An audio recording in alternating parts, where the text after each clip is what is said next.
Buenas noches, mi nombre es José Saqueri, José María, y soy profesor de distintas materias en la universidad, sobre todo en la Facultad de Derecho de la Universidad Católica. Fui profesor durante muchos años de Doctrina Social de la Iglesia y en este momento de Derecho Político, de Derechos Humanos.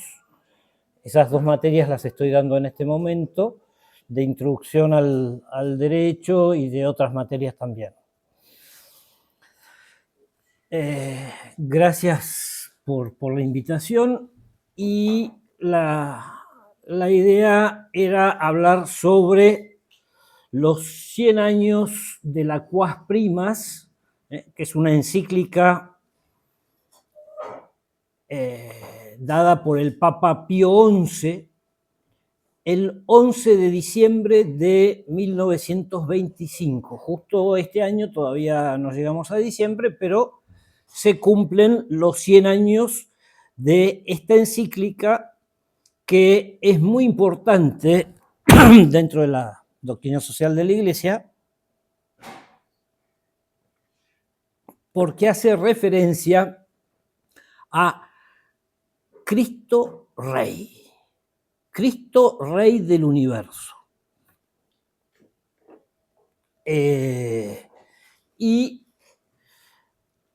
consagra, a través de esta encíclica, el Papa Pío XI consagra la fiesta de Cristo Rey, que es la del, no sé si alguno se acuerda, la del último domingo del tiempo durante el año. Es decir, normalmente cae a mediados, fines de noviembre, ¿sí? Es el último domingo antes del inicio del Adviento. Ustedes saben que tenemos 3 periodos de tiempo en la liturgia, que son la Cuaresma, el tiempo normal durante el año y el Adviento. Bueno, justo antes del Adviento se celebra por decisión de esta encíclica y de Pío XI, la celebración y la fiesta religiosa de Cristo Rey. ¿Qué significa Cristo Rey? Primero voy a hacer un breve repaso así de la encíclica, ¿no? La encíclica vale la pena, porque es cortita, es muy cortita, tendrá, depende de la edición, pero 12, 14 carillas más o menos, y lo que plantea es precisamente algo de lo que creo que ustedes están buscando hacer, que es formarse para instaurar el reinado social de Cristo en la tierra. ¿Estoy equivocado? Bueno, ese lema de instaurare omnia in Cristo, instaurar todo en Cristo, es un lema tomado por el Papa anterior, en realidad 2 papas antes de Pío XI, que es San Pío X, después viene Benedicto XV, y después se lo elige Papa a Pío XI, que se tuvo algunos errores importantes, como por ejemplo un error prudencial. No estamos hablando de un error dogmático o doctrinal, pero cuando les pide a los cristeros en México, les pide, con una serie de intervenciones bastante feas de otras personas, que se rindan en México, y los cristeros terminan, no es una rendición en el sentido ni político ni bélico, pero terminan llegando a un armisticio, que es una especie de paz, y el gobierno masónico de Calles y los que vienen después los destrozan. Y en eso tuvo incidencia un error gravísimo en materia política, Pío XI. Pero esto que ocurre antes, en 1925, las guerras cristeras son 28, 29, 30 y después algunas siguen un poco más. Esto es no solamente un acierto, sino que en definitiva trae a la doctrina de la Iglesia una característica que está presente en Cristo, pero no de modo tan claro, no de modo tan evidente. Si ustedes repasan las Sagradas Escrituras, ¿cuándo es que Cristo dice de sí mismo que es rey? Una sola vez. Propiamente, no sé si se acuerdan, hace un par de meses tuvimos la Semana Santa, cuando Pilatos le pregunta y Jesús a veces le contesta, a veces lo esquiva, a veces le planta silencio, y entonces le dice Pilatos, entonces tú eres rey. Y Cristo le dice, tú lo dices, yo soy rey. Y esa reyesía es muy importante porque no solamente en lo sobrenatural, sino también como rey del universo. Y acá hay un error serio que llega hasta nuestros días, incluso traje, es decir, ahora voy a leer un par de párrafos. Ahora, hace poco digo unos meses, hubo elecciones en Santa Fe, elecciones para convencionales constituyentes, para los que iban o van a elegir el texto de la nueva constitución de la provincia de Santa Fe. Y el arzobispo de Santa Fe, que no es una mala persona, yo lo conozco porque fue obispo de mi diócesis y algunas veces hablé con él, pero es burro, gravemente burro. Ahora vamos a ver un poco el texto. Fui a la declaración del arzobispado. Dice que es anticuado, que está mal, que se sostenga en la Constitución de Santa Fe que Santa Fe, la provincia de Santa Fe, es católica, apostólica, romana. Pobre hombre, Sergio Fenoy, arzobispo de Santa Fe, es un burro completo. Y si comparamos este texto con la encíclica Quas Primas, vamos a ver una cantidad de contradicciones que son absurdas y ridículas. Pero este problema no es un problema de Sergio Fenoy. Es un problema que hoy está instalado en la Iglesia y mucho más en la masonería, los poderes laicos, etcétera, que quieren despegarse de la Iglesia en los textos constitucionales. Por ejemplo, en la reforma de la Constitución Nacional de 1994 se matizaron una serie de artículos de la Constitución Nacional, limitando el carácter esencialmente católico que tuvo la Argentina y toda la conquista de Hispanoamérica, ¿sí? Porque los reyes, especialmente los reyes austrias, Carlos I de España y V de Alemania, que reinó todos los primeros 50 años más o menos del siglo XVI, y después Felipe II, imponían la conquista no como una conquista militar, sino como una conquista fundamentalmente de almas, fundamentalmente evangelizadora.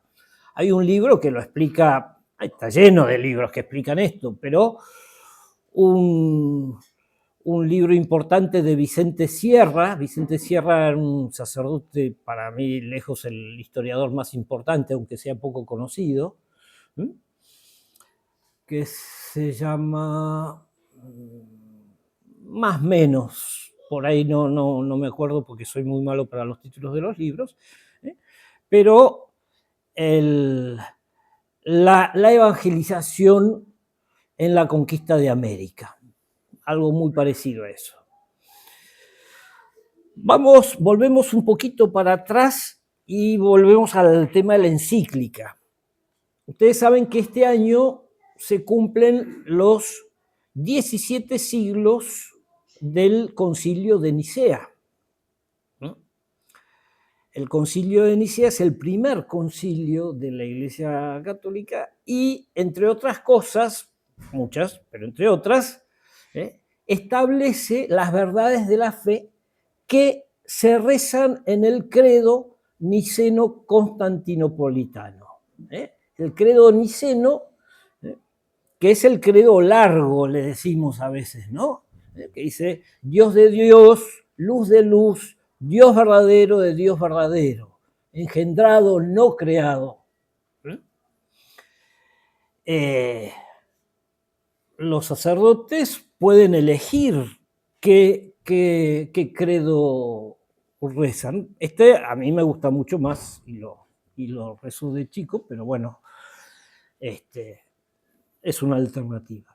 Bueno, este concilio de Nicea se celebró en el año 325. Cuando fue en 1925 y se dicta, es decir, el Papa XI redacta y manda a la humanidad la encíclica Quas Primas, se cumplían no los 17 siglos, sino los 16 siglos. ¿Sí? Y hace referencia al concilio, y por eso, este es el pretexto temporal, digamos, por eso establece y escribe la carta encíclica Quas Primas. ¿Saben lo que es una encíclica? Pregunto porque por ahí, alguno por ahí no lo sabe.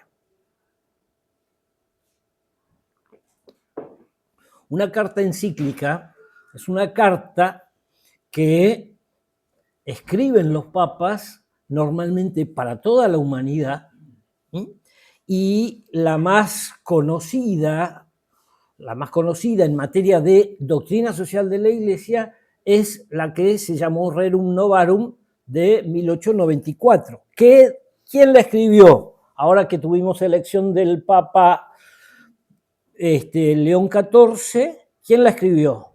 Que todo el mundo, León XIII.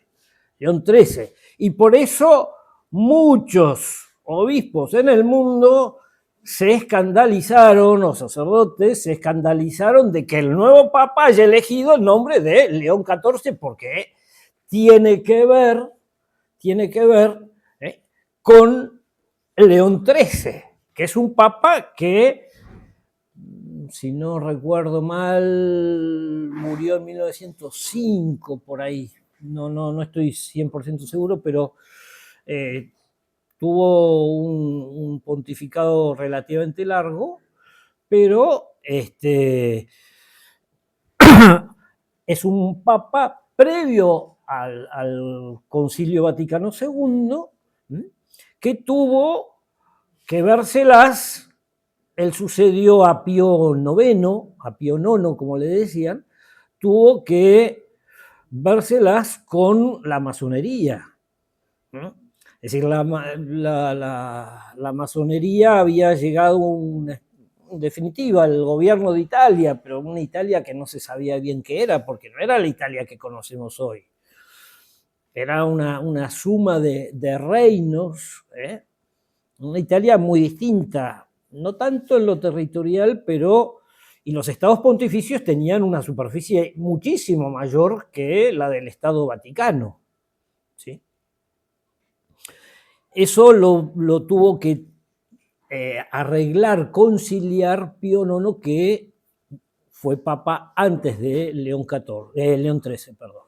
Pero ahora que se conoció el nombre, justo el mismo día, el 8 de mayo, cuando el Papa eligió su nombre de León XIV, muchos obispos y sacerdotes se tiraron de las mechas, y se querían golpear la cabeza contra la pared.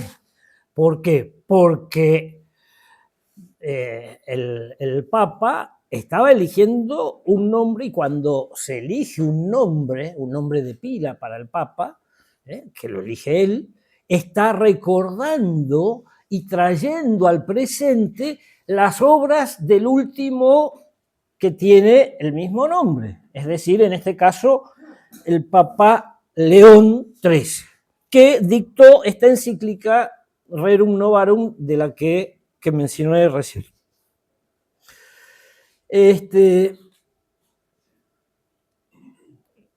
Quiero hacer un apunte sobre esto. La palabra rey, reyesía, monarquía, reina, son palabras que solo significan algo en el orden humano. En el cielo no hay reinos propiamente, en el sentido estricto de la palabra reino. La palabra reino, o rey, o reina, o monarquía, o lo que ustedes quieran, es propiamente del humano. Sin embargo, se aplica toda la doctrina de la Iglesia, hace referencia a que Cristo es Rey del universo. ¿Por qué? Porque lo es realmente.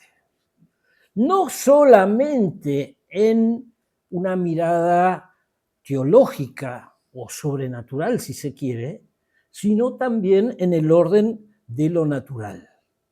¿Sí? Porque Cristo debe reinar en la tierra. Si Cristo reinara, no tendríamos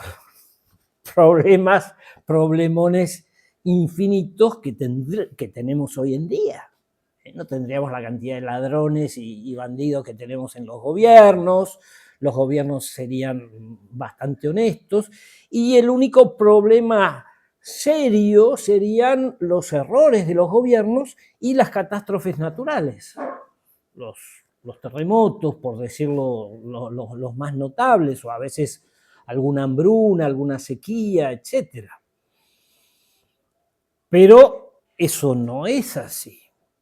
Ahora, sin embargo, la masonería y el liberalismo pretenden permanentemente separar la doctrina católica y el reino de Jesús, de Cristo, en la sociedad, lo quieren meter abajo de la mesa, abajo de la alfombra. ¿Por qué? Porque no quieren. Porque no se quiere a Jesús y todos sus principios, en definitiva, la conducta que nos marca Jesús, que no es solamente cumplir los mandamientos. ¿Es cumplir los mandamientos? Sí, por supuesto. Pero eso es el presupuesto básico de lo que va a ser la segunda parte, y esto es el cambio que produce Cristo en la historia de la humanidad, que es el amor a Dios. No es solamente como lo consideraban los judíos, que tenían un montón de leyes y que no podían caminar tantos pasos el sábado y que tenían que limpiar los utensilios de las distintas comidas y que las distintas comidas se tenían que hacer así o asá. No, ese es un cambio absolutamente radical que hace Jesús en su venida. Y, perdón que estoy medio resfriado.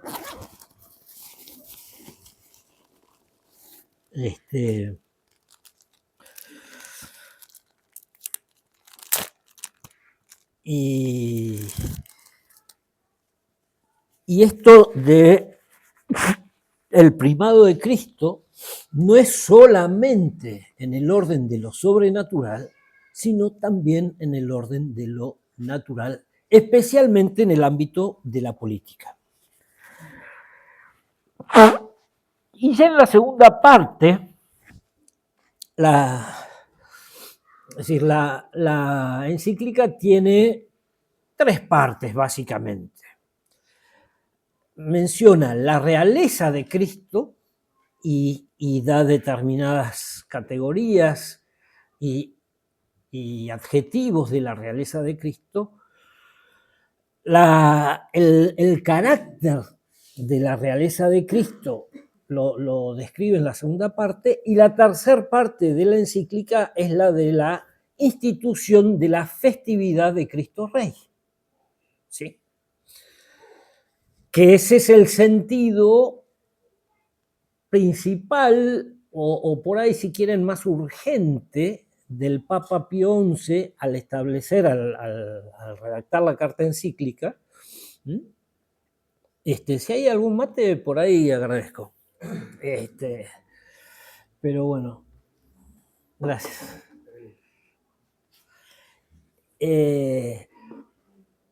Pero desde el año 25, el padre lo podría explicar mucho mejor que yo, ¿no? Pero está ya confesando, creo. El último domingo del tiempo durante el año se celebra la festividad de Cristo Rey. ¿Y eso qué quiere decir?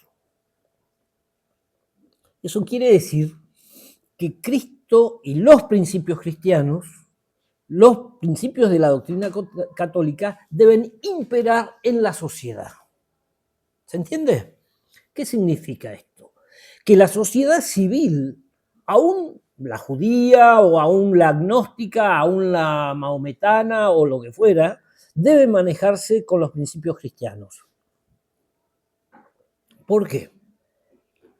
Entre otras cosas, aunque no es lo principal que dice la encíclica, porque los principios cristianos vienen ¿de dónde? ¿Se acuerdan que tenemos, por catequesis, tenemos lo que se llama la ley natural? ¿Sí? La ley natural es la ley que rige el comportamiento humano y nos dice qué tenemos que hacer o qué no hacer, con independencia de lo que tenga que ver en el plano estrictamente de lo religioso. Por ejemplo, algo de lo que hemos tenido que hablar en los últimos años, lamentablemente, el aborto. Por poner una cosa así media bestial. ¿Por qué no se puede abortar? Porque no se puede matar. ¿Y eso por qué? Porque está dicho en el 5º mandamiento de la ley de Dios, dentro de las tablas que le dio Dios a Moisés. Sí, pero además, además de estar dentro de las tablas de la ley, está dentro de la propia naturaleza humana.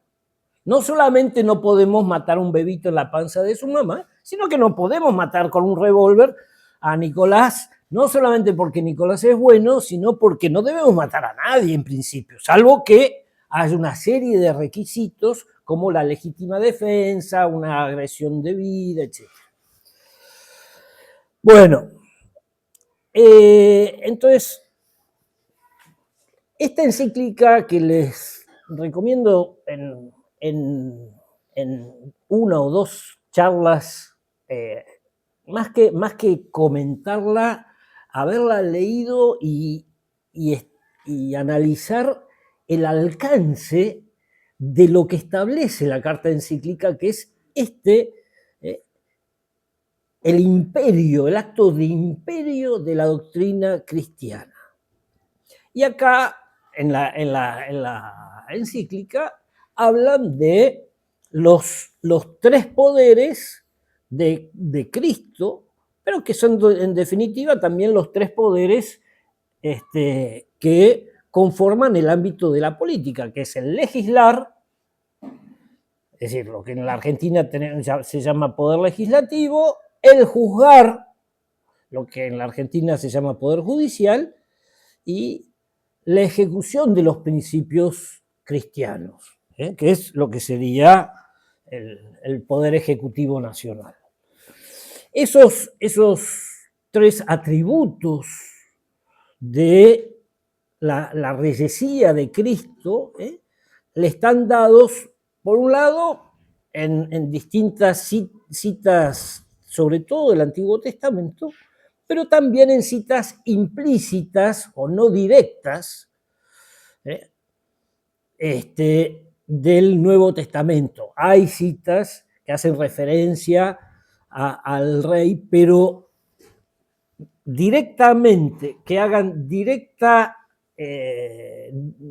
establezcan un vínculo directo entre Jesucristo y el carácter de rey, se da recién cuando Jesús está por ser condenado a muerte. Cuando Pilatos le pregunta ahí si él es rey, y Jesucristo le contesta, lastimado, destrozado, habiendo perdido muchísima sangre, etcétera, le dice, tú lo dices, yo soy rey. Gracias.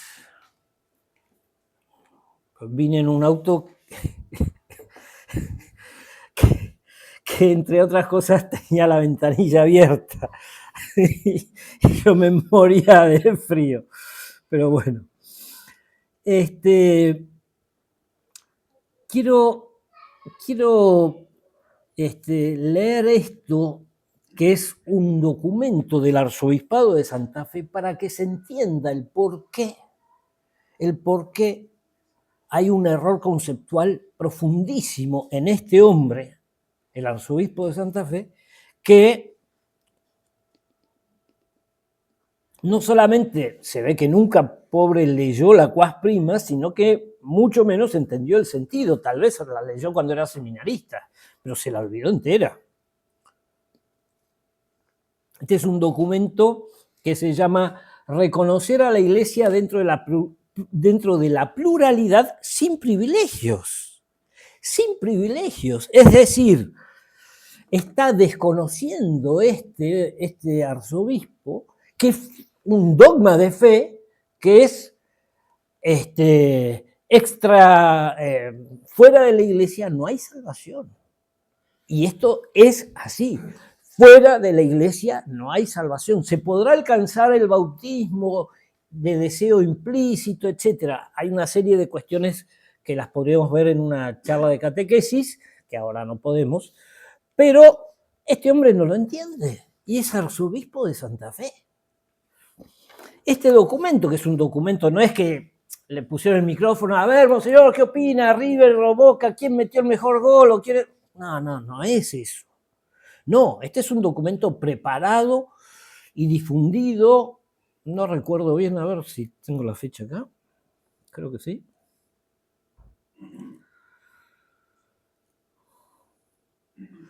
...4 de diciembre del 2024. Y lo firma monseñor Sergio Alfredo Fenoy, que repito, yo lo traté como obispo de San Miguel, y era un hombre bueno, pero burrísimo. Y otro, monseñor Matías Vecino, obispo auxiliar de Santa Fe de la Veracruz. Y acá dice, entre otras cosas,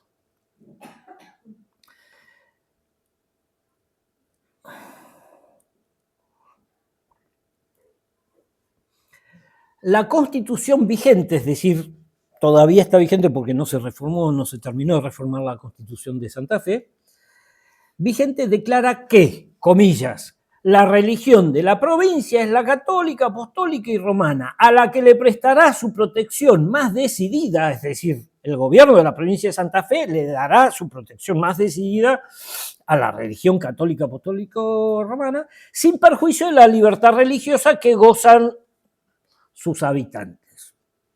Está bien, está perfecto. Y ahora continúa el documento. Es prácticamente una profesión de fe. Sí, claro que es una profesión de fe. Si la Argentina fue fundada en Cristo, ¿quiénes la fundaron? ¿O vinieron los cowboys con los revólveres y tirando balas para todos lados? No. Toda la conquista de Hispanoamérica tuvo un sentido misional. Distinto es lo que ocurrió en Estados Unidos y Canadá, donde a los pobres indios los escalpelaban, les sacaban la cabellera, les cortaban y les pagaban por un par de orejas, no me acuerdo cuánta plata. Esto pasa, es decir, en Estados Unidos y Canadá. En cambio, en Argentina no, en América. No solamente se les reconoció su calidad de hijos, es decir, de españoles, porque eran las Indias españolas, sino que además se les dio a algunos, por lo menos, títulos nobiliarios, etc. Es decir, es completamente distinto el sentido de la conquista española de la conquista de los ingleses y en parte franceses de Norteamérica. Y sigue este documento triste. Sin pretender entrar en las motivaciones que impulsaron a aquellos constituyentes, los que hicieron la Constitución de Santa Fe, o en la coyuntura histórica que los habrá conducido, lo cierto es que hoy semejante párrafo es inadmisible desde todo punto de vista. Perdón, Sergio Alfredo Fenoy, ¿vos de qué religión sos? ¿Sos judío, maometano, protestante? Porque si el gobierno de la provincia de Santa Fe no puede, según lo que estás escribiendo, apoyar a la Iglesia Católica Apostólica Romana, ¿vos de qué religión sos? Y después dice, marqué algunos párrafos con naranja. Por lo tanto, hay que concluir que la provincia no es ni puede ser de ninguna manera católica. Esto lo dice el arzobispo de Santa Fe. No lo dicen el resto de los obispos y arzobispos de la Argentina. En este caso es solamente él con el auxiliar. Por lo tanto, hay que concluir que la provincia no es ni puede ser de ninguna manera católica. Lo dice este hombre. ¿Y para qué te bautizaste? Está bien, te bautizaron y eras muy chiquito, entonces, pero después estudiaste en el seminario, te hiciste sacerdote, fuiste sacerdote muchos años, él es de Rosario, y después te hicieron obispo, y después te hicieron arzobispo. Bueno, este hombre no entiende. Dice, la confusión del orden civil con el religioso, la confusión del orden civil con el religioso es no solo anacrónica, sino también errónea, dice este hombre, porque la condición propia de lo temporal, por definición, implica la no perdurabilidad, la siempre mutabilidad, la continua perfectibilidad. Él está refiriéndose a que los gobiernos civiles son mutables, lo cual es cierto, es así. A veces antes nos dirigían los reyes, después hubo cambios y hoy nos dirige un presidente y bueno, mejor me callo. Un presidente con las cámaras del Congreso, con los jueces, etc. Eso es cierto que eso va cambiando. Pero ¿qué es lo que no cambia y este hombre no entiende? ¿Qué es lo que no cambia y este arzobispo de Santa Fe no ha entendido una papa? El sentido del mundo. El mundo nace de Dios y vuelve a Dios. Y por el pecado original viene Cristo a salvarnos, a redimirnos con su sangre desde la cruz. ¿O no reza el obispo, pobre hombre, en la Semana Santa, los oficios de Semana Santa? Sí, claro que lo hace. Pero tiene una confusión mental que realmente es gravísima. Entonces confunde dos planos que no tienen nada que ver. ¿Es verdad o no es verdad que los primeros hombres, que el mundo fue creado por Dios y que los primeros hombres más allá de cómo eran Adán y Eva, y que los creó Dios, y que les dio el alma, y que después cometieron el pecado original, y viene Cristo para rescatarnos. ¿Por qué? Porque por el pecado original nos íbamos a ir para el horno, ¿sí? En el infierno que hace calorcito. Gracias.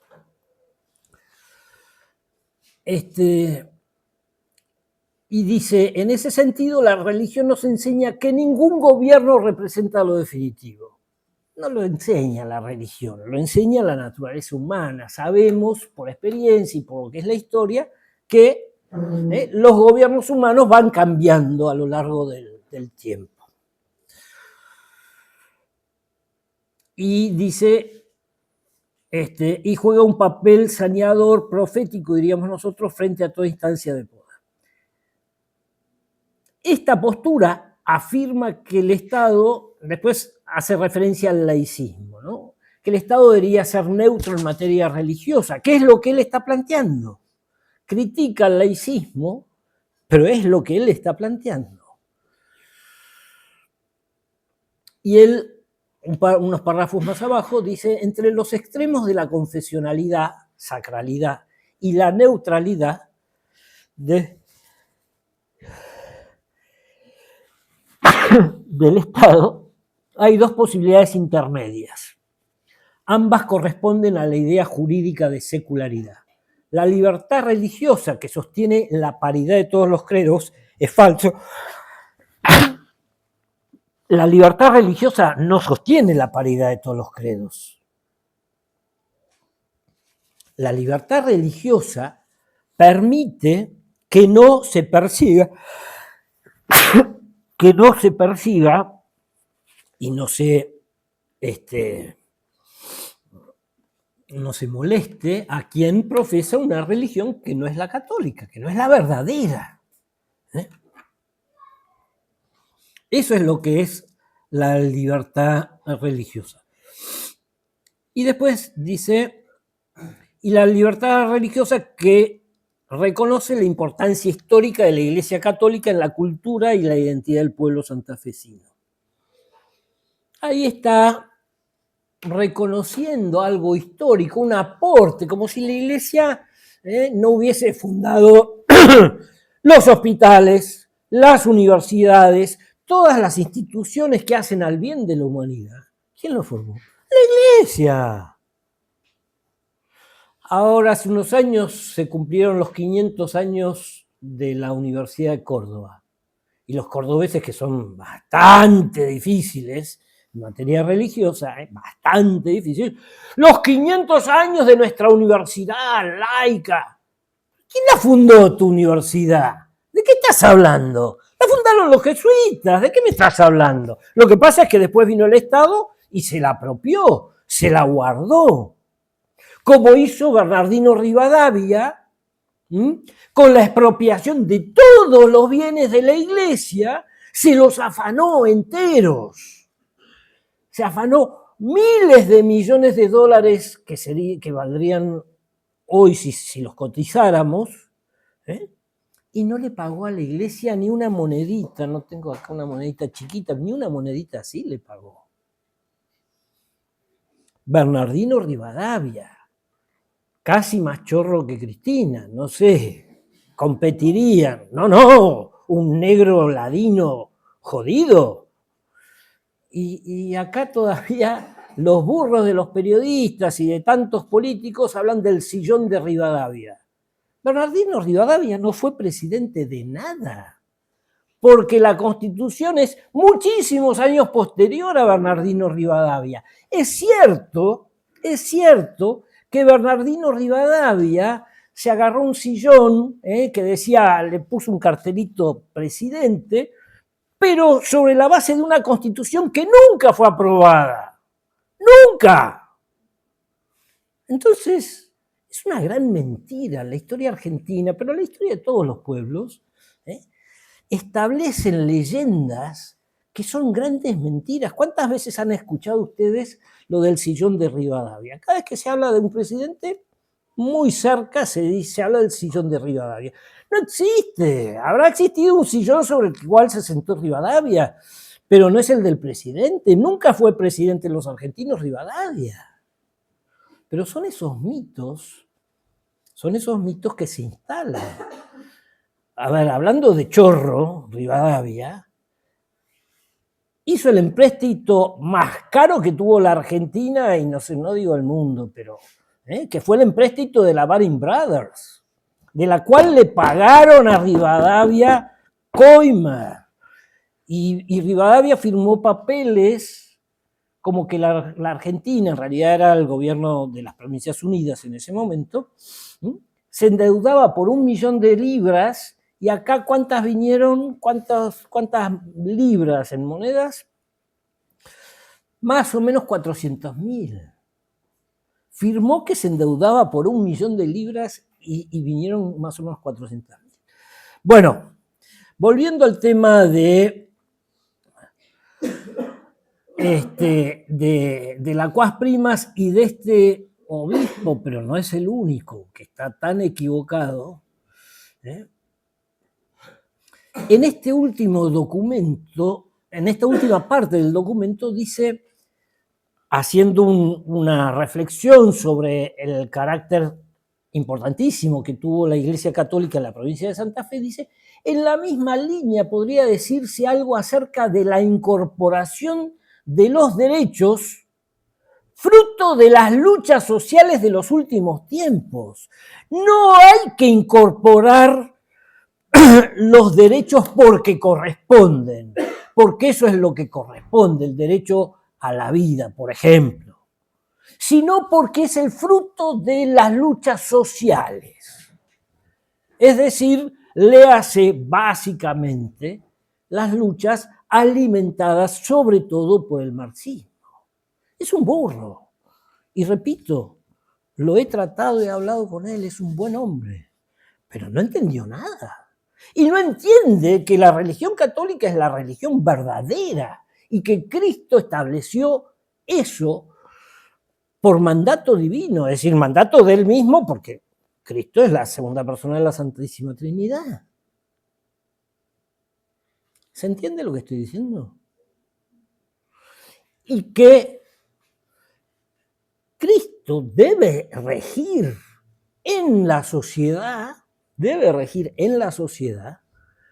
no porque es un profeta muy bueno y que murió en la cruz, perdonando a los judíos que los reventaba. No.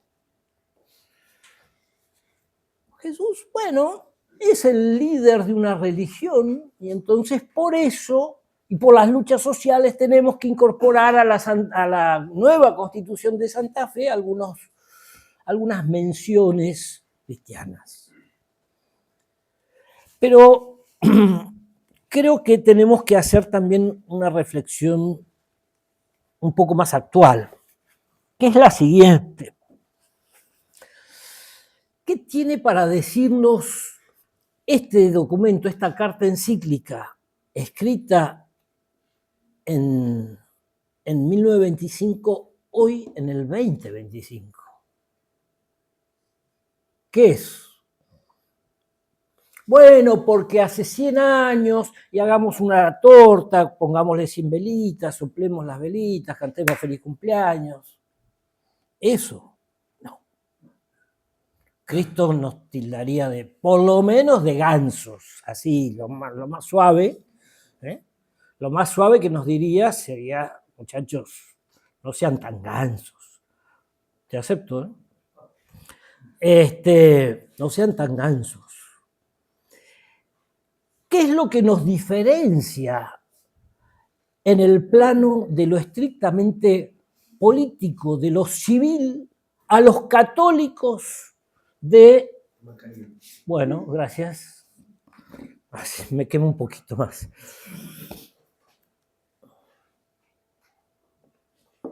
¿Qué es lo que nos diferencia a los católicos de cualquier persona común en el ámbito del apostolado, pero específicamente del apostolado político? ¿Qué? Ahí sí tenemos que volver a esta encíclica.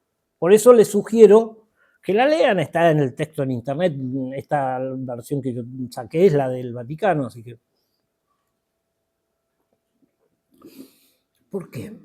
Porque ahí dice lo que yo limitadamente estoy contándoles a ustedes.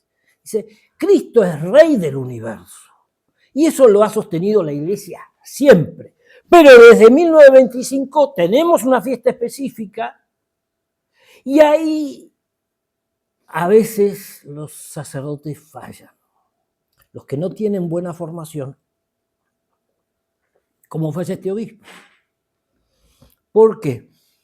Porque a veces dicen, bueno, nos vamos a tomar de las manos, somos todos iguales, vale lo mismo ser maometano que ser protestante de la iglesia brasilera, que te tocan el tambor y las maracas y gritan. No. Nuestra iglesia es nuestro credo, que es la única iglesia, la única fe verdadera, es tranquila, pero profunda. La fe católica es profunda. ¿Y qué nos dice? Nos dice, en el orden de la conciencia, ustedes tienen que trabajar por el reinado social de Jesucristo en la sociedad. ¿Sí? Que no es solamente que cuando vamos a la iglesia nos santiguamos, hacemos la genuflexión y escuchamos la misa los domingos. No es solamente eso. Eso también. Pero no por el deber de Estado propio. ¿Saben lo que es un deber de Estado? Supongo que no. ¿Todos saben lo que es un deber de Estado? Me parece. ¿Sí? Bueno. Deber de Estado es lo siguiente. Yo tengo un estado, ya no, pero cuando era chico sí lo tenía porque mis padres murieron. Mi padre murió hace 50 años y mi madre murió hace 8. Pero cuando mi madre vivía, yo tenía el deber de Estado, como hijo, de cuidarla, de ser cariñoso con ella, de no faltarle el respeto, siendo un chiquilín, siendo adolescente o siendo ya un hijo grande. Como padre, como tengo el estado de ser padre, yo debo cuidar a mis hijos. Debo ser cariñoso, cuando eran chicos, cuidarlos, alimentarlos. Como estudiante, tengo el estado de ser estudiante y tengo que estudiar. No basta con ir a la clase y decir presente. No. Tengo que prestar atención a las clases, tengo que estudiar en mi casa, tengo que ir y rendir las pruebas. Y como trabajador, trabaje donde trabaje, tengo el estado del trabajador y tengo que cumplirlo bien, tengo que trabajar bien. Y tengo que ser de los mejores en mi trabajo. Y como argentino, también tengo deberes como argentino, que son deberes políticos, porque la palabra política viene de polis, ¿sí? De lo que era el nombre de la ciudad griega.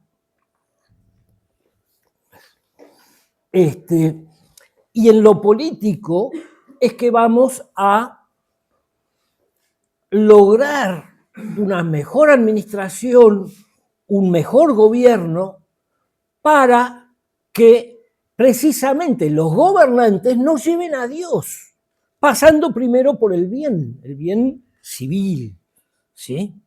Entonces, ese deber de Estado, de ser argentino y de vivir en la Argentina, y también de ser platense o villaelicense, no sé cómo se dice, tenemos que cuidar las calles y los árboles de Villa Elisa, etc. Y cada uno de su ciudad. Porque somos argentinos, pero además también estamos en la provincia de Buenos Aires y también estamos en Villa Elisa, o cada uno en la ciudad o el pueblo donde vive, y tenemos deberes para con esa ciudad, porque somos de ahí. Bueno, ¿Y por qué entonces, o qué es lo que tenemos que hacer como políticos, en nuestra dimensión política? Debemos rezar mucho. No, no. ¿Debemos rezar? Sí. Pero, como dice el viejo dicho, a Dios rogando y con el mazo dando. Si se va a votar el aborto, no podemos decir, como dijeron muchos sacerdotes y obispos, a nosotros rezamos. ¿Tenés que rezar? Sí, claro que tenés que rezar para que los diputados y los senadores no aprueben el aborto. Pero además tenés que ir a verlo, tenés que ir a decirle, flaco, si vos llegás a votar el aborto, no te voy a votar y voy a hacer que toda mi familia te diga de todo y te tiremos huevos, tomates y lo que sea por la cabeza. Claro, estás disponiendo el asesinato de miles de personas si vos con tu voto contribuís al aborto. No es solamente una cuestión de rezar o hacer una misa para rezar para que no se sancione el aborto. Eso está muy bien, pero eso es una dimensión sustancialmente religiosa. La dimensión política pasa por ir y tocarle la puerta y bajarle la puerta al diputado que está queriendo votar por la ley del aborto, y además, si hace falta, decirle, no te vamos a votar, te vamos a perseguir, bien, legítimamente, con la ley en la mano, ¿no? Por supuesto, no se trata de hacer macanas, pero te vamos a hacer pelota. Electoralmente te vamos a destruir con todo lo que podamos, porque sos un criminal, estás votando que se legalice un crimen, como el del aborto, digo, estoy poniendo un ejemplo claro, ¿no? Y entonces, ustedes miran, pero yo tengo 18 años o 17 o 21, pero no me animo, además no estoy preparado, pues si yo llego a ver a un diputado, un senador, me va a dar vuelta y media. Puede ser, puede ser. Y entonces, en ese caso, ¿qué es lo que yo puedo hacer o debo hacer en conciencia? Debes formarte, entre otras cosas, leyendo esta encíclica y algunas otras, y leyendo filosofía política, también teología política, y debes ejercer pequeños actos en los ámbitos en los cuales estás. Sea universidad, los que sean más despiertos por ahí podrán hacer algo en un colegio, sobre todo en cuarto o quinto año de un colegio. Los que vayan a los Boy Scouts podrán trabajar con los Boy Scouts y formar a los Boy Scouts, digo, por poner algo, o en un grupo parroquial. En el orden de lo político, estrictamente político. En el orden del trabajo. ¿Y qué significa esto? Significa trabajar por la formación intelectual primero, pero también la formación prudencial. Ustedes se acuerdan que son 7, gracias. Tenemos 7 virtudes, las 3 teologales, fe, esperanza y caridad, y las 4 cardinales que son prudencia, justicia, fortaleza y templanza. Las virtudes son hábitos buenos adquiridos sobre la base de qué? Sobre la base de la repetición de actos buenos. Vos sos Boy Scout o Girl Scout, No me había dado cuenta. Bueno, en el orden de la prudencia,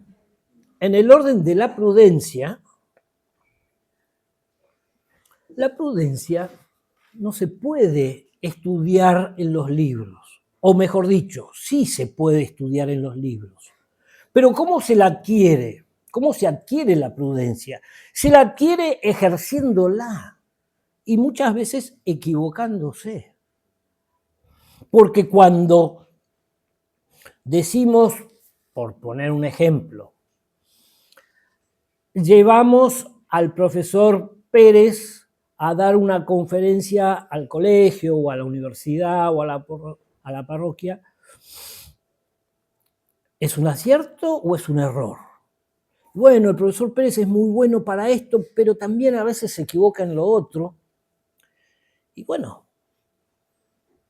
tenemos que tomar una decisión, ¿lo llevamos o no lo llevamos? O por ahí algún día decimos lo llevamos, pero para un grupo pequeño que pueda entender mejor lo que explica el profesor Pérez o González o Martínez. ¿Sí? Pero no para una clase muy grande donde haya chicos que no puedan entender. O que si el profesor Pérez o Martínez se equivoca en A, B o C, nosotros estemos mano a mano para discutirle al profesor Pérez. ¿Sí? Entonces, la formación, el apostolado político, que proviene, entre otras cosas, de la exposición de la Quas Primas, de la que cumplimos 100 años, se da no solamente en la formación intelectual, sino en la formación práctica, del obrar práctico. Bueno, el obrar es práctico por sí mismo. En ejercicio de la prudencia, de la virtud de la prudencia, para aprenderla. Para aprenderla. ¿Nos podemos equivocar? Claro que nos podemos equivocar. No solamente nos podemos equivocar, sino que nos vamos a equivocar. Como dirigente scout, vamos a poner una prueba de una tirolesa y se nos cae en la mitad de los pibes y se nos rompe. Uno el cúbito, el otro el fémur, el otro... Y nos equivocamos. Eran chicos demasiado chiquitos para entender cómo funciona la tirolesa. Tendríamos que haber hecho una prueba un poco más fácil para que los chicos venzan el miedo a no tener las patas en la tierra, pero que no sea tan peligrosa como para que si se cae se rompa una pierna, ¿sí? Sobre todo si ocurre con varios. Pero bueno, y esto es el ejercicio de la prudencia. Y en lo político también ocurre que vamos a tener intendentes que hacen macanas o que nombran a gente, le dan cargos importantes a gente que no debe asumir esas responsabilidades porque no está preparada o porque es corrupto o no está preparada en el orden de la idoneidad, que es lo que dice la Constitución nuestra, no está preparado técnicamente para eso y tampoco está preparado moralmente porque es un chorro o un coimero. Entonces, no sé si se entiende, esto en realidad daría para muchas charlas más, pero ahora vamos a dar lugar a las preguntas, objeciones. Si me quieren tirar con tomates, yo acepto los tomates, ojo que los puedo devolver también. Pero esto es importante que se entienda. Hay algo que seguramente ustedes no conozcan o varios de ustedes no conozcan y es lo siguiente. Les cuento esto porque me di cuenta que no lo conté al principio. Mi padre fue profesor de la Universidad de Buenos Aires, la Católica, la de El Salvador, de muchas, y fue asesinado hace 50 años. Fue asesinado por la guerrilla. Lo mataron de un tiro en la cabeza, estábamos todos nosotros en el auto, mamá manejaba, papá al lado, yo al lado de papá, papá con mi hermana más chica encima, el resto atrás. En la época de la guerrilla en la Argentina, lo mataron porque pensaba en Cristo, pensaba en la causa de Cristo y pensaba que la Argentina debía ser cristiana.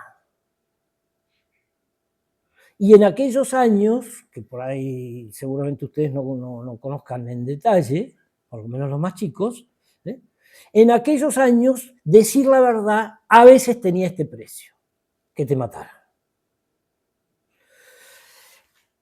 Y yo que soy el hermano mayor de los 7, tenía 14 años recién cumplidos. Así que mamá se quedó viuda con 38 años y 7 chicos. La pasó fea, pobre. Pero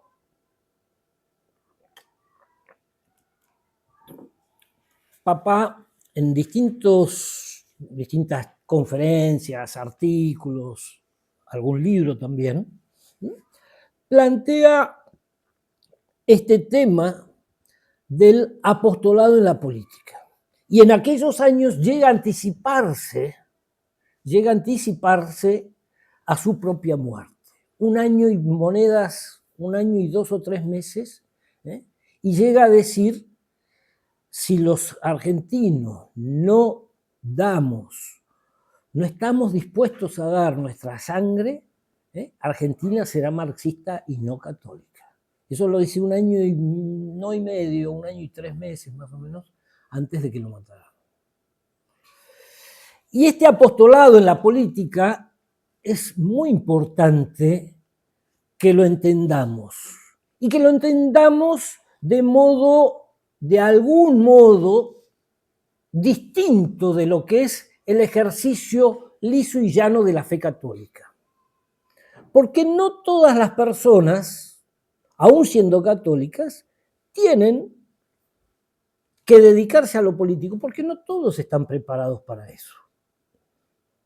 E incluso les diría, salvo el carácter de político como integrante de la polis, los sacerdotes que tienen una vocación específica religiosa, tienen que formar, tienen que ayudar, pero no necesariamente, es más, les diría, muy extraordinariamente, tienen que meterse en política directa, pero sí deben formar por el apostolado y por la función que tienen como parte de la Iglesia de enseñar la verdad, tienen que enseñar la verdad en el orden de la religión, pero también en el orden de la política. Ahora, ¿eso quiere decir que se transformen en diputados, presidente o juez? No, normalmente no. Normalmente no. ¿Alguna vez puede que sea conveniente? Puede ser, podría ser, no, nadie lo prohíbe. Pero esto es importante que se lo planteen como necesidad. Formarse en lo político, formarse primero en lo intelectual de lo político y después en el ejercicio concreto de la praxis política, que es la búsqueda del bien, de la verdad y la belleza. Bueno, vamos a dejar lugar a preguntas, si te parece. Le damos un aplauso, José. Bueno.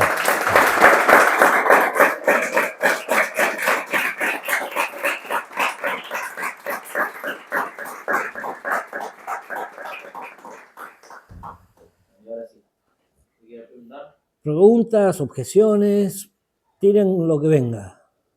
Si no, se hace muy aburrido. Una pregunta Sí. que se podría hacer surge a partir de un diálogo que yo tuve hace tiempo con unas personas en un grupo de WhatsApp, ¿no es cierto? Nosotros a partir de que tiene que ver con la autoridad de Cristo, ¿no? Y que en definitiva tiene que ver con la autoridad de Cristo, pero tiene que ver genéricamente con el tema de la autoridad. Porque nosotros, a partir de la Revolución Francesa, tenemos como muy esquematizado el hecho de que están separados los tres poderes, legislativo, judicial y ejecutivo. Pero esa es una división artificial. Claro. Puede ser, pero puede no ser. Y de hecho, durante muchos siglos, hasta el siglo XVIII prácticamente, los reyes administraban justicia. Porque en el fondo, digamos, la autoridad implica el ejercicio de esas tres cosas juntas. Sí. Digo esto porque, como nosotros tenemos esas tres cosas separadas, tendemos a ver a Cristo como el poder ejecutivo, digamos, ¿no? No. Entonces dicen, Cristo no viene a juzgar. Entonces, ¿Quién dice eso? No, eso mucha gente. En la idiosincrasia común de la Iglesia se lo ve a Cristo como que no separan de Cristo, de la parte, vamos a decir así, el poder judicial y el poder legislativo, y lo ven como dirigiendo, pero sin ejercer justicia, digamos, ¿no? Y en realidad en Cristo se dan esos tres elementos, porque si faltara alguno no habría autoridad propiamente dicha, ¿no es cierto? Claro que sí. Y eso lo dice la Quas Primas. Pero fíjense, Cristo, a lo largo de su vida pública, pero también de su vida privada, nos enseña qué es lo que tenemos que hacer. Ejemplo así, cuando le llevan a la mujer pública, a la prostituta, los judíos que la querían lapidar, la querían matar a piedrazos, se la llevan para hacerle una prueba, son unos bandidos, pero le hacen una prueba y le dicen: esta mujer ha sido sorprendida en flagrante adulterio, flagrante, no era, es decir, la agarraron en la cama de otro, por decirlo de algún modo.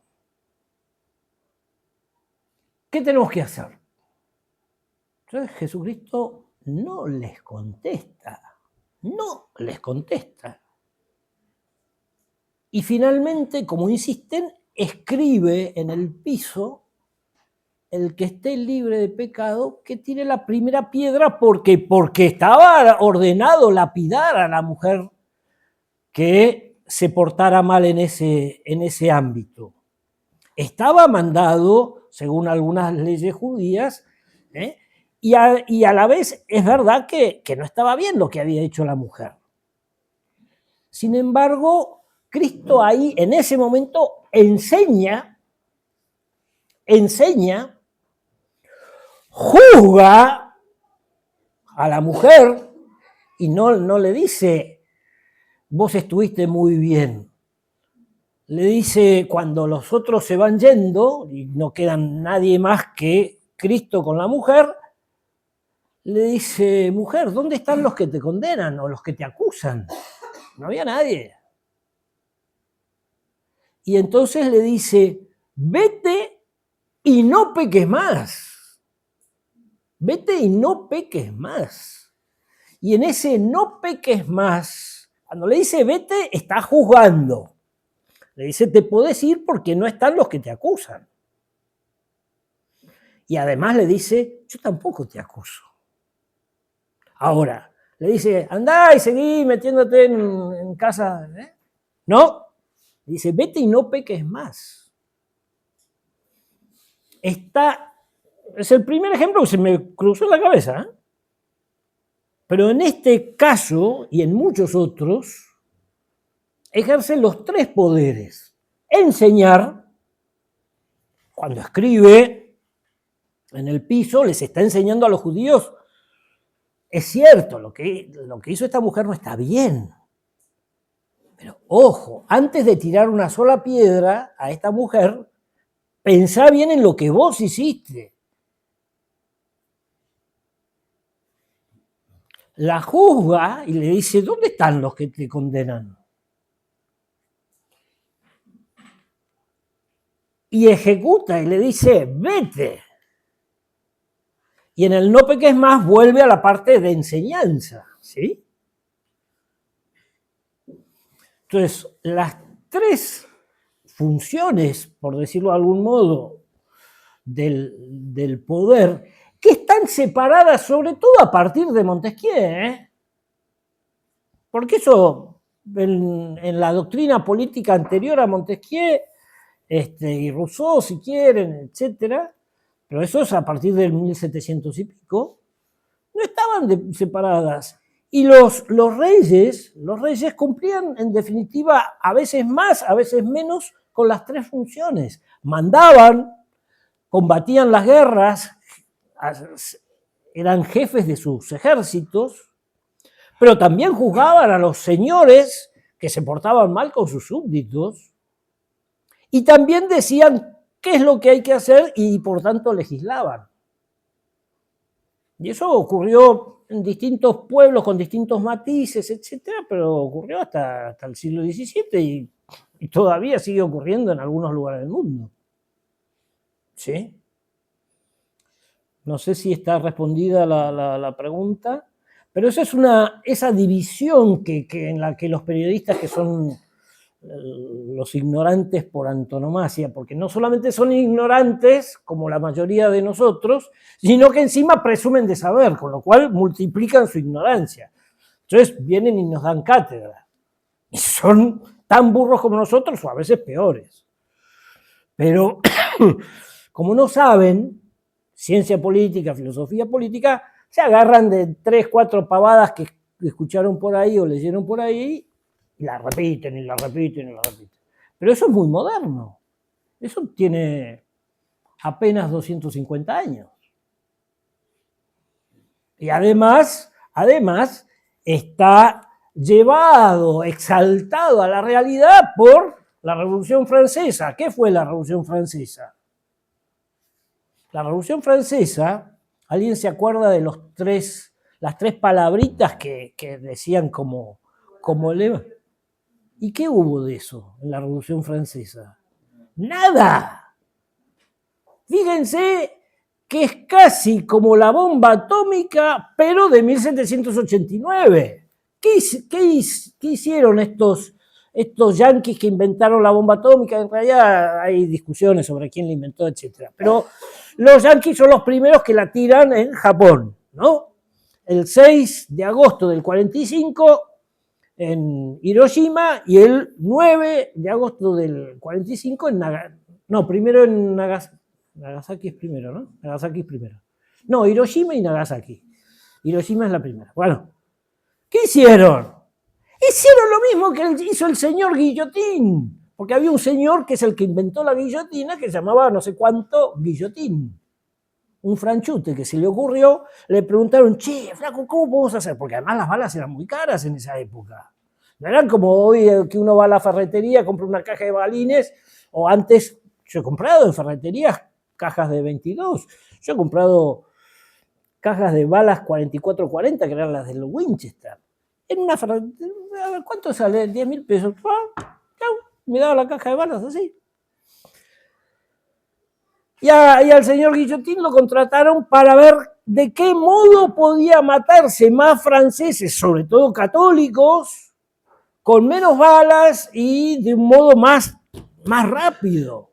Y Guillotín fue un antecesor de la energía atómica. Y lo mismo hicieron los yanquis. Che, los japoneses siguen peleando allá, los alemanes se rindieron acá en Alemania en abril, pero los japoneses seguían armando despelote y peleándose en el frente oriental. ¿Y qué hacemos? Y bueno, la guillotina ya nos quedó demasiado vieja, además no le vamos a andar tirando guillotinas por la cabeza a los japoneses. Y mira, yo tengo un amigo que inventó una bomba atómica que parece que mata un montón, miles de personas. Y bueno, tirémosle un par de bombas atómicas y ahí 300.000, 400.000 japoneses más la gente que tuvo deformidades, etcétera, etcétera, ¿no? Es lo mismo, la Revolución Francesa fue la bomba atómica, pero de 200 años antes. Más. Esos son los que nos vienen a dar clase de qué. ¿Saben cuántos católicos se mataron en la Revolución Francesa, en las guerras de la Vendée? Más o menos.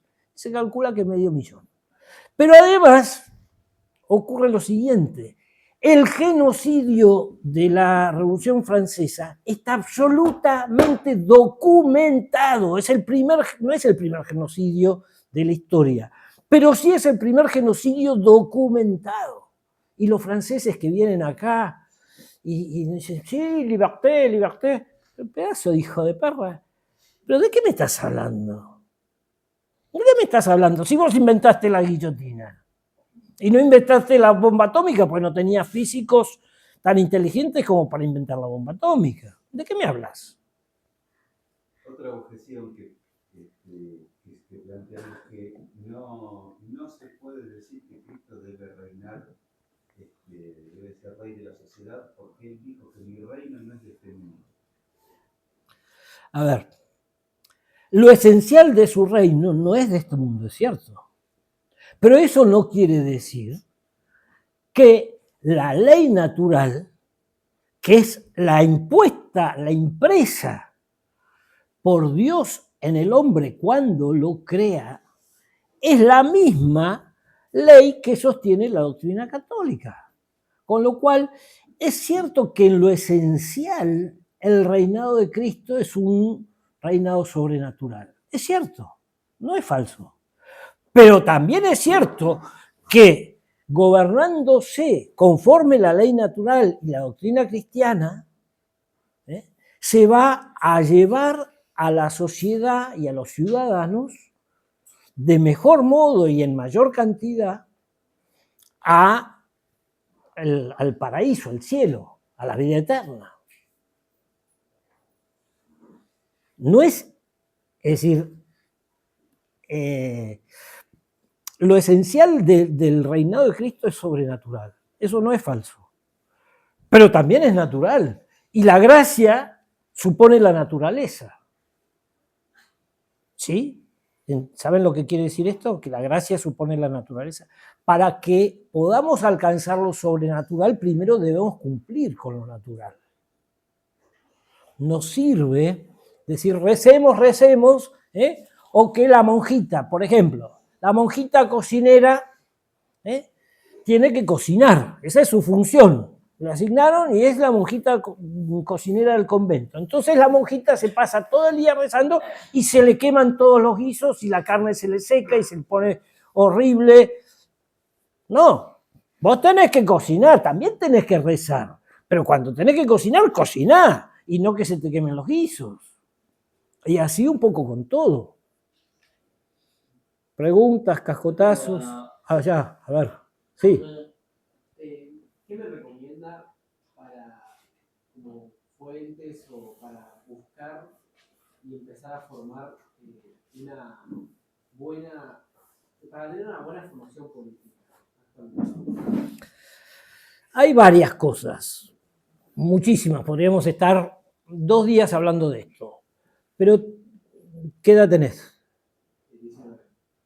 Yo te diría que un libro muy importante para empezar a entender esto es un libro que se llama La acción, de un francés que se llama Jean Housset. Jean es como Juan, y se escribe J-E-A-N, y el apellido es O-U-S-S-E-T.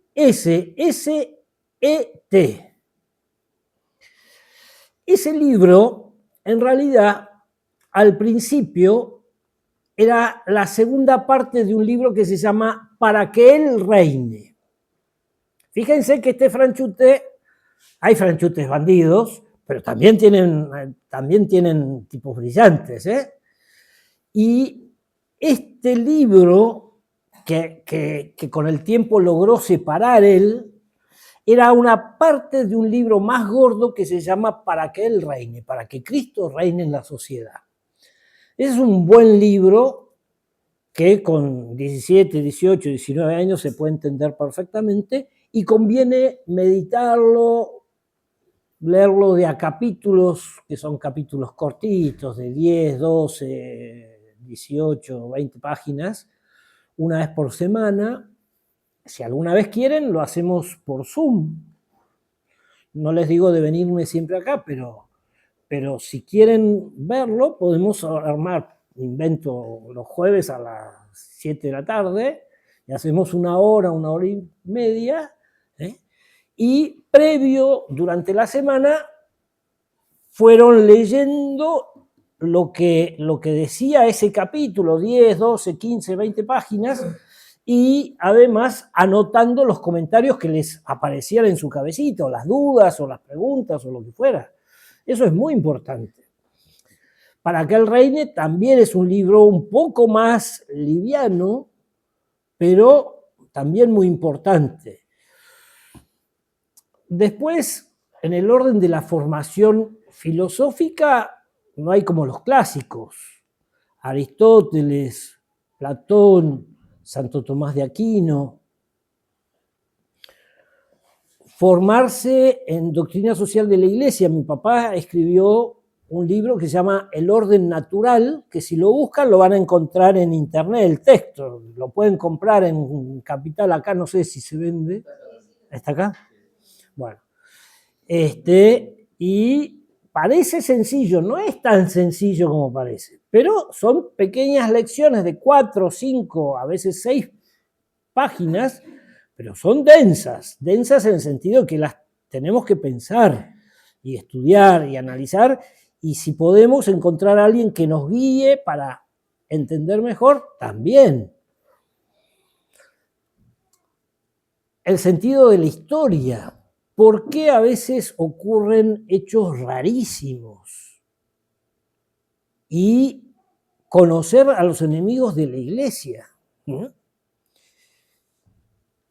estoy haciendo ninguna explicación así antisemita si digo que el pueblo judío mató a Jesús.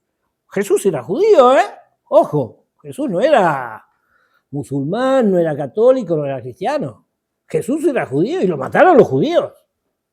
Simplemente.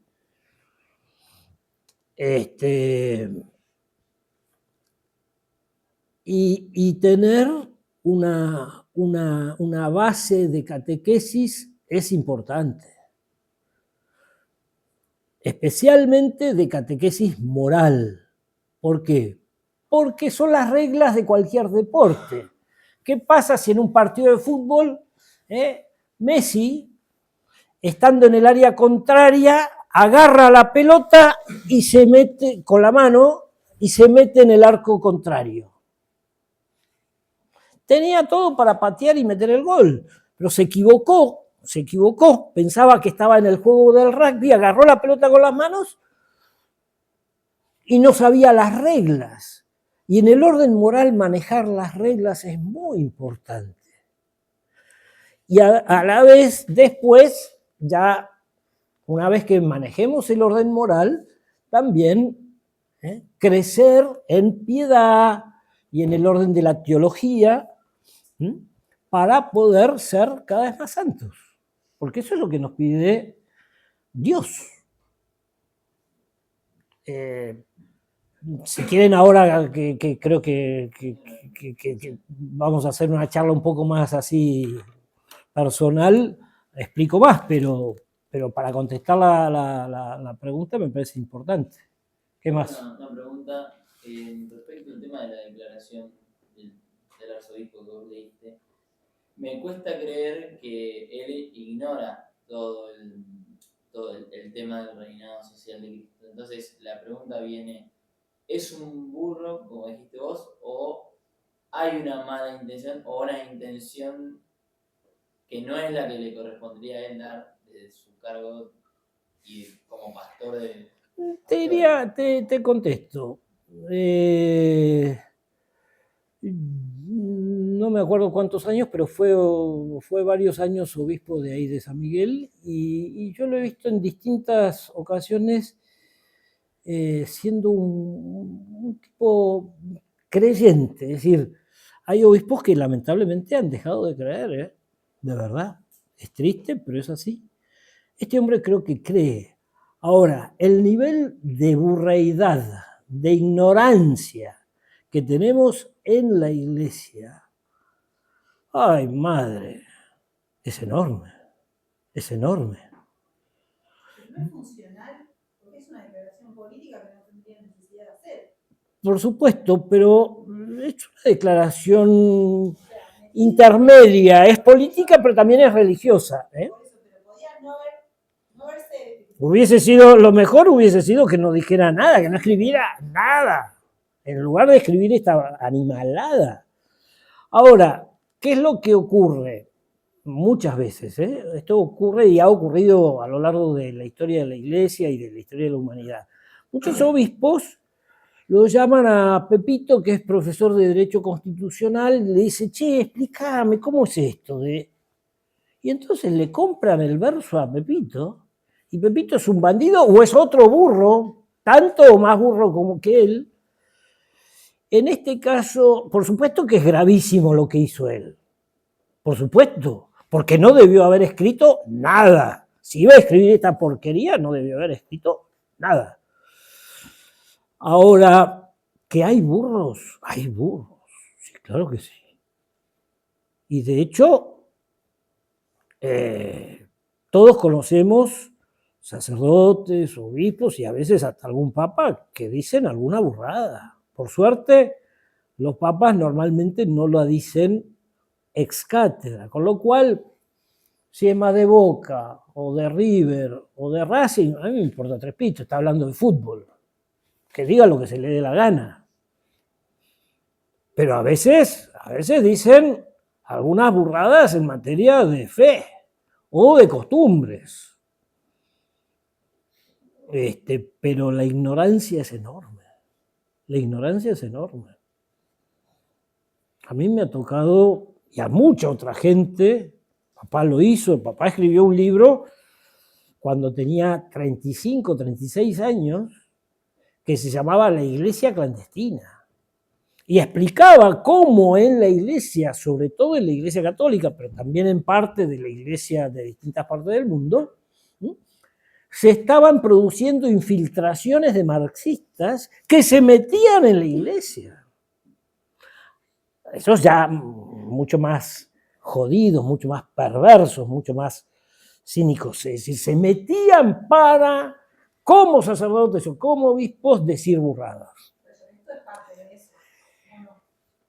Esta declaración de Fenoy, no quiero emitir un juicio que entra en la conciencia interna, en algo que yo no puedo juzgar desde afuera. Yo puedo juzgar este documento.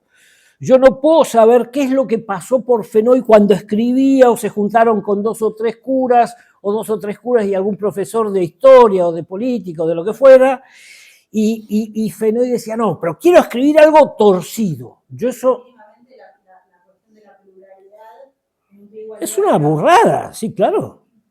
Son errores gravísimos, ¿eh? Lo que no quiero es, y no me parece, porque no tuve relación ni pude verlo a Fenoy en la redacción de este documento, es emitir un juicio sobre lo que pasaba por su cabecita. No, pero sí se dio la mala formación, ¿no? De esos. Por supuesto. Con esto del libro de su padre, sí empezó a darse más eso, la mala formación de los sacerdotes, de los seminarios. Pero sí, por supuesto, que ya venía mal de antes.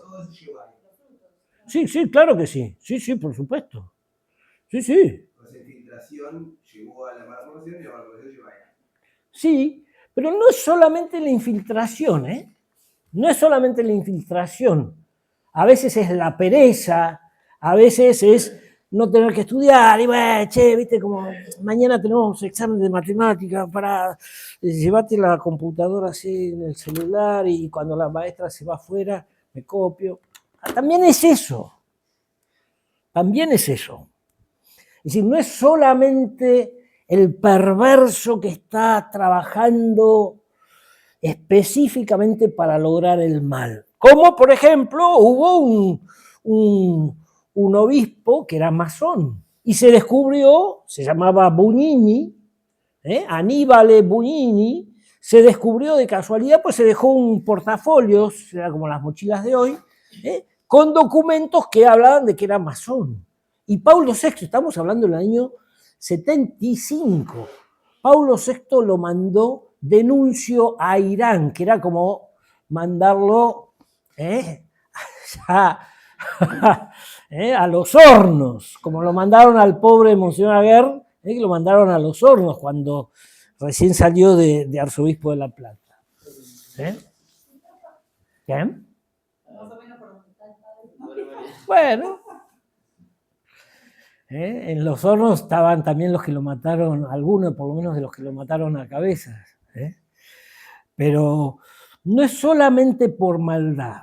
Muchas veces, les diría, mucho más de lo que uno supone, es por burros.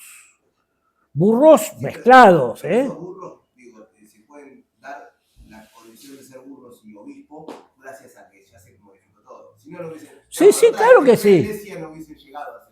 Sí, es cierto. Sí, completamente cierto.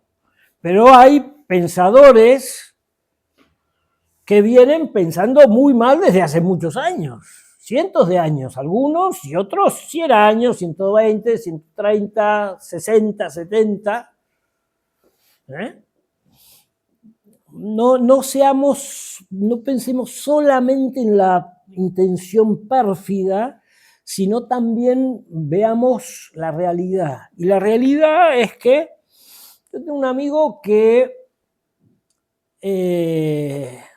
era director en un colegio enorme, lindísimo, digo, de estructura, y en determinado momento mandaron el seminario de San Isidro, que es el lugar donde yo crecí, ahora vivo en otro lugar, mandaron el seminario de San Isidro a que estudiaran en ese colegio físicamente, usaran las aulas. Me decía, vos sabés que yo los veo estoy hablando hace muchos años, a los seminaristas que andan en ese colegio, que era enorme, había muchas calles pavimentadas.